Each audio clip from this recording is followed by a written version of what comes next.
Mehdi Hüseynzadənin kəşf olunmasında mənim şəxsi xidmətim var. Mən o vaxt KGB-də işləyirdim. Bu 50-ci illərin əvvəlləri idi. O vaxt biz bu faşist Germaniyasını müharibə qutarandan sonra o işlərlə çox məşğulduq. İstiqamət ondan ibarətdir ki, düşmanları tapaq, kim legionda qulluq eləyib, kim gedib faşistlərə qulluq eləyib, falan eləyib. Ki, orada kim qəhrəmanlıq eləyibdir, onlar axtaran yoxdur. Özdə o düşman arxasındakı qəhrəmanlar, onlar sonradan meydana çıxdı.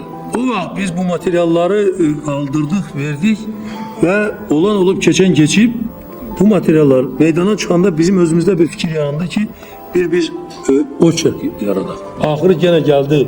Mənə qismət oldu ki, mən gəldim, o Mehdi Hüseynzadənin demək, xatirəsinə böyük bir demək, abidə yaratdıq və onu da xatirindədir, 73-cü ildə yəqin böyük təntənə ilə açdıq.